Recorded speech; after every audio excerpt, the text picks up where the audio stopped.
One is if we want to be happy, I personally follow two things. One is let go theory. I mean, if you, for example, just hit me here, okay, no reaction from me, let it go, let go.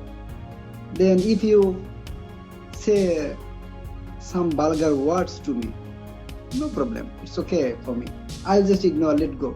That is one thing. And second thing is meditation. Why knowledge matters.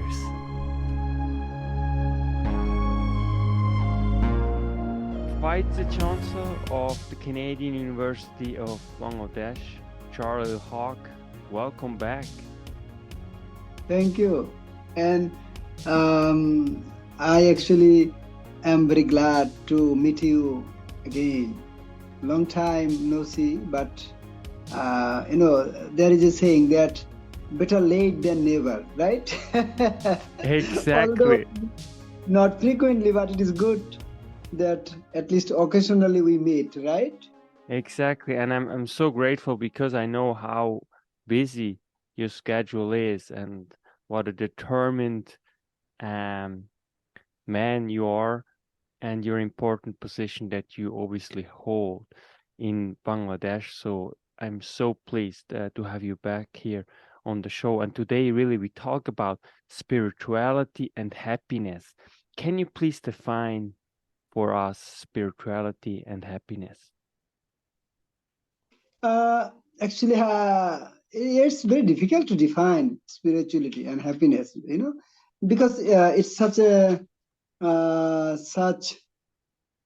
important and such a philosophical topic to discuss about. It's very rare topic to discuss about. Actually, to me, spirituality is all about the answer of the philosophical questions. It is the answer. It is the solution of the philosophical questions, fundamental philosophical questions. Like, the main or the fundamental philosophical questions that we have all the time: why we are here, what is the purpose of life, from where we have come in this world or in this universe, and where we are going to, where we are going.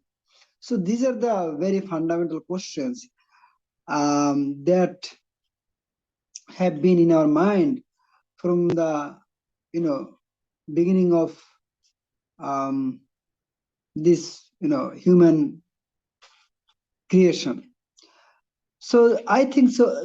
These are the basic questions of philosophy, and in order to have a solution, or the spirituality is the solution, or it is the intention of solution of those questions.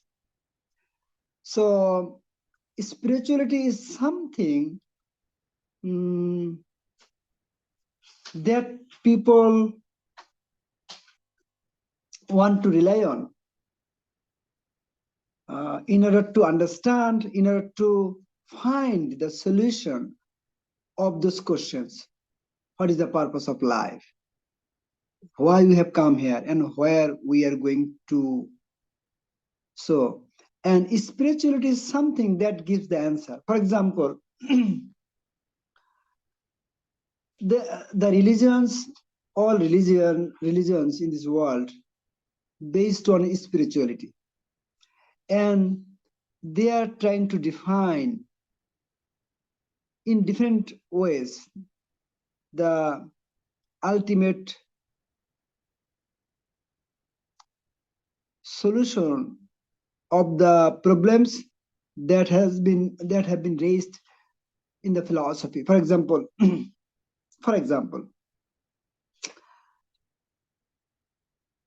why we have come in this universe, and where we are going to, why we are going to die. If we die, why we are here? Actually, what is happening in this life.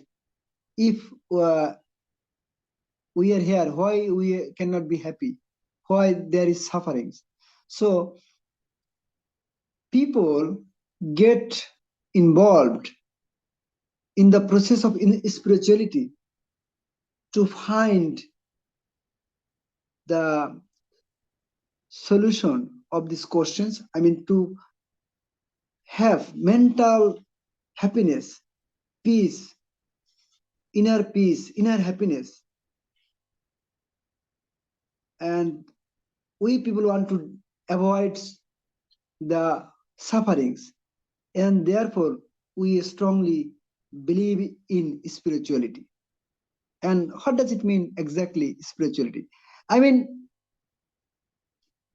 in Islam, according to Arabian philosophy, spirituality is something that we have a very good purpose of our, lives. We are doing something here. We are cultivating, and we are doing something so that we can get benefits after death.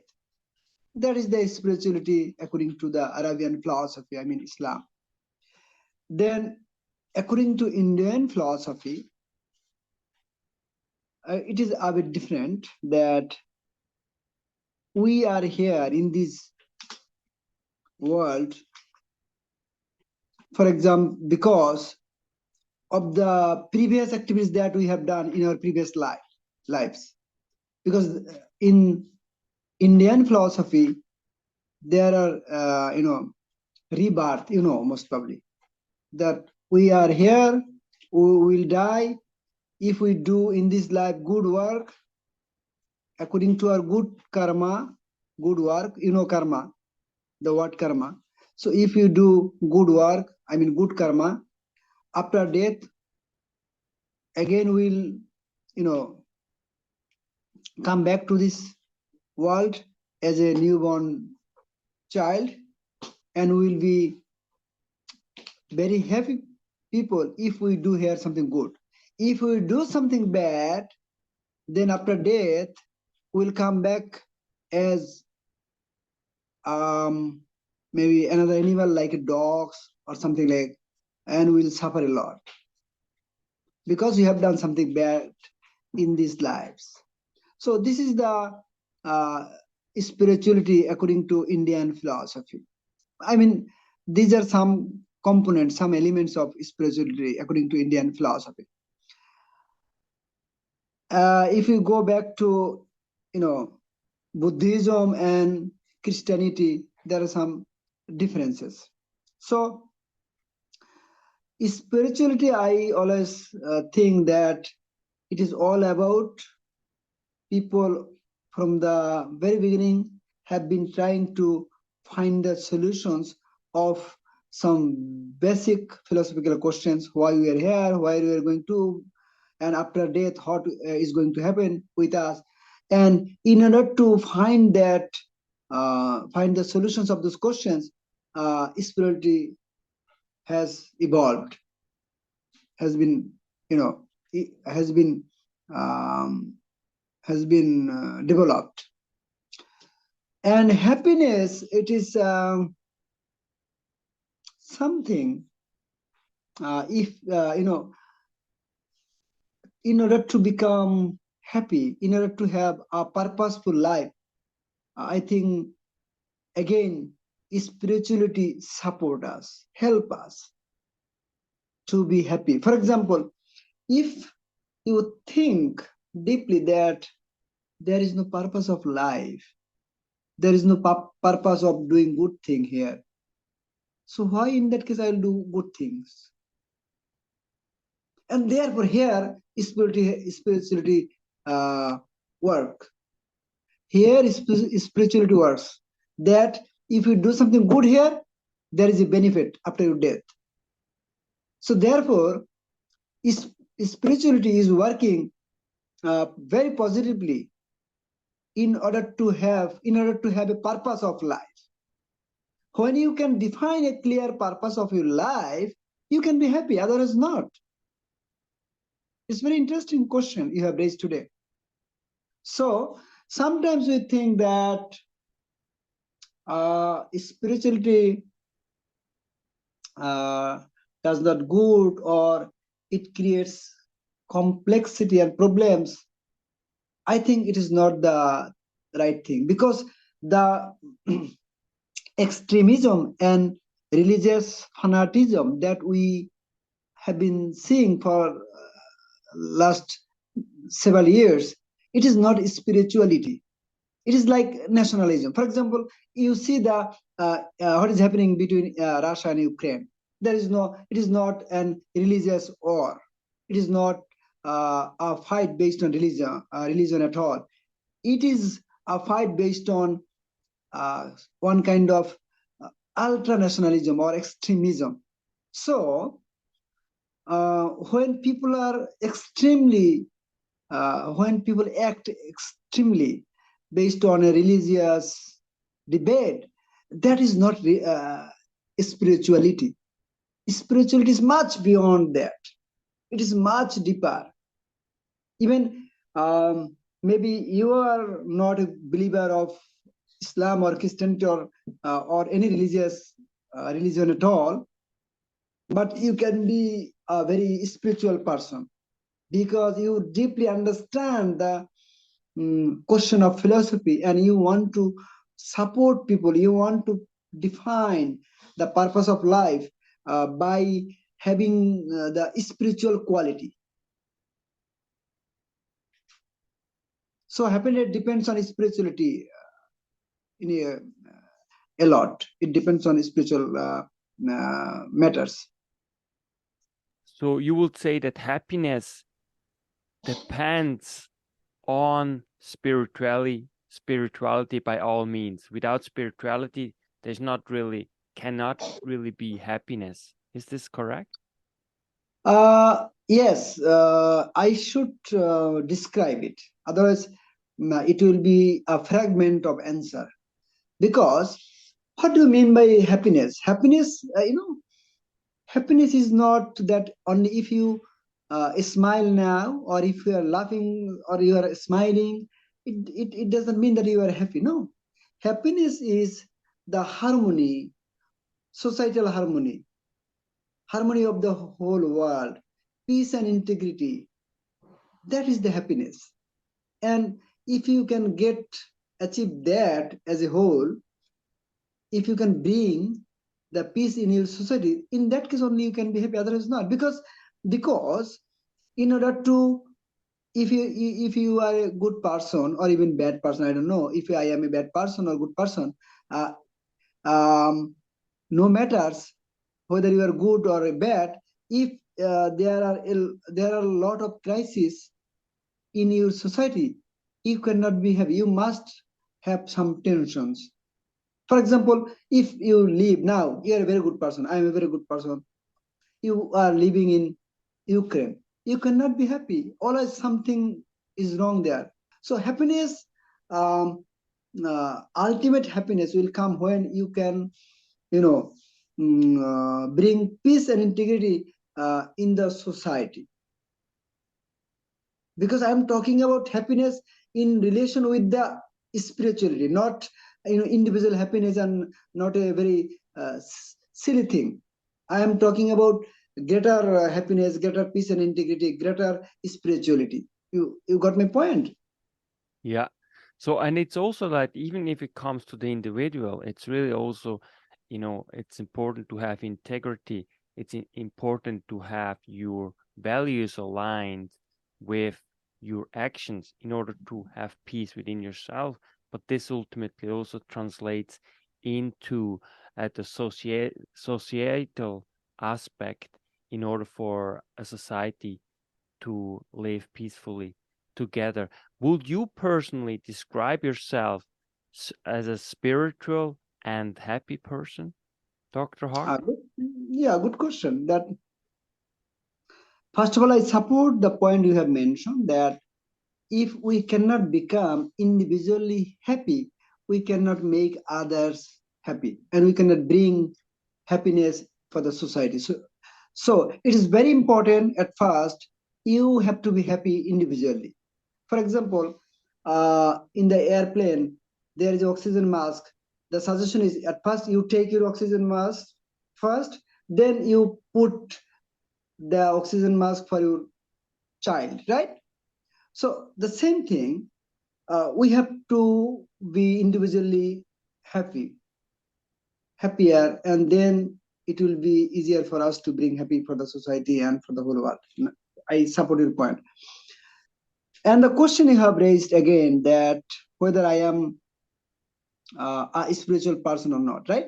Was it the question? Yes, exactly. If you are a Yeah, spiritual, would you consider yourself a spiritual and a happy person? yeah.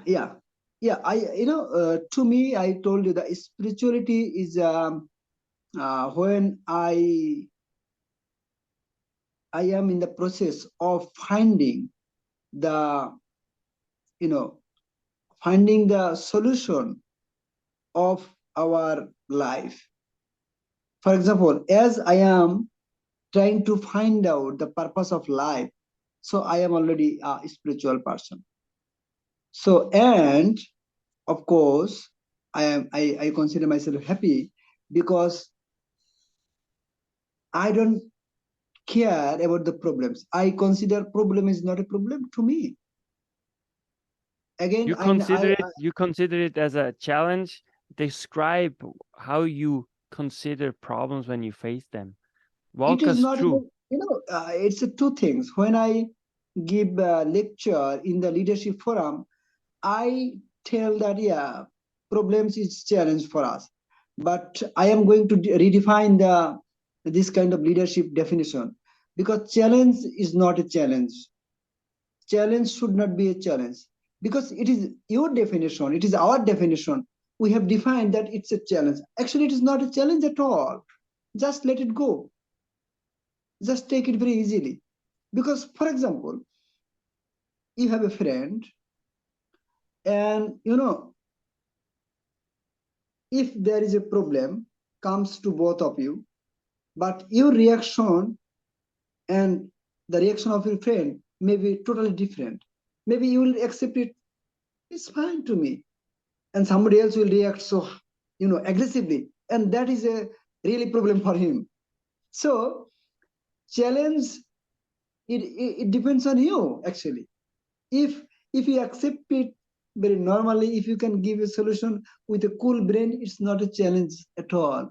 Because you know people, because of people want to income, they want to generate revenue, they want to have money, therefore they are thinking to write books, they are thinking to define one little things in different ways. So all the time they want to change the definition. For example, a book is written by someone on leadership or on social context or on maybe economics.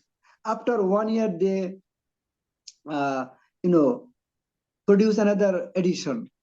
After 2 years, another edition. After 3 years, another edition. Again, new edition of the same topic. It means, these people are worthless. They don't have any work. They don't understand spirituality. They don't have mental peace and happiness, and therefore they want to live on materialistic things. They therefore, for them, money is very important thing. So they want to generate money, they want to be busy and they want to keep people busy in different ways. So, and they are defining different subjects, different courses, different departments, different disciplines, what not. Many of those are purposeless. Many of those you don't need. It is a crazy things are happening in this world. Although I am an administrator of an institution, I have been vice chancellor, for so many years, and I have been dealing with all these things. But I understand it is meaningless. It is so stupid things we are doing all the time. We can make the world so peaceful But we just don't like to do it. We people are very crazy. So the questions you have raised, that challenge, I think, again, it depends on us. Maybe it's challenge for me, for you, it may not be a challenge. It's how you react on that. It's all about your reaction. For example, when there is a problem, for some leaders, these problems are not at all a problem. But for some poor leaders, oh my God, it is so complex problems. But for some gurus, those who are very rich spiritually, for them, these are not even a simple problem. Actually, these are not issues even. These issues are created by us. So challenge also are not challenges, So it's really also a question of attitude, how you react Yeah, how to you a react, problem yes, that you yes, are yes, yes. describing. This is really fascinating. Now, give us some tips, and also for our listeners, how to be more spiritual and more happy, and really to live a more happy and fulfilling life here. We can really here define it in secular terms. What do you do specifically to live a fulfilled and meaningful life? Because you are really the manifestation of it. You are so lively, you are so committed, you are such a committed father, husband, Vice Chancellor. I can really feel that. What do you do concretely in order to keep this pace up? Two things we need to do. One is, if we want to be happy, I personally follow two things. One is let go theory. I mean, if you, for example, just hit me here, okay, no reaction from me, let it go, let go. Then if you say some vulgar words to me, no problem, it's okay for me. I'll just ignore, let go. That is one thing. And second thing is meditation. And if you can, of course, maybe something else, but I follow these two things normally. So, and I can avoid a lot of problems. I can avoid a lot of anxieties. I can avoid challenges. Those challenges are not challenges even for me. So I think it's all about a reaction, how we react, let go, it's not a problem, something like that, this attitude that you mentioned also. And the second thing, meditation. And meditation means, for example, why we need meditation. So first I said to you that I follow two things. One is let go. I avoid all problems. I take it very normally, very positively, my attitude, and this is one thing. But in some cases, even if you avoid, even if you try to ignore, but still in some cases, you may be affected by some bad things. So for those things, meditation will help you. Meditation, the second thing that I do. So now you may have a question, what does it mean, meditation? Meditation, again, it's nothing, just trying to be anxiety-less, trying to be anxious freeness. If you can become few minutes without anxiety, so without, I mean, tension. So tension freeness, anxietyness, anxietylessness, and no tension, no anxiety, so no negative thinking, even no thinking. That is called meditation. So meditation means being, yourselves, being with you. So trying to think as less as you can. And As really, less as you can. That's it. yeah, really, I think really being really in the present, really, right, feel what you feel, and yeah. That is so fascinating. Last question, Professor Haque. What makes you feel alive?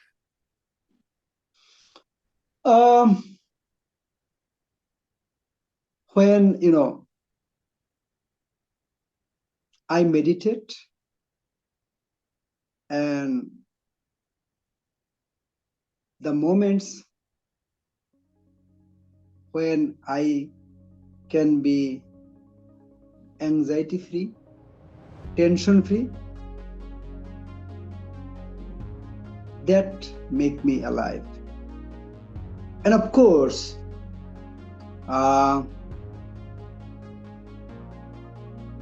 for the if we can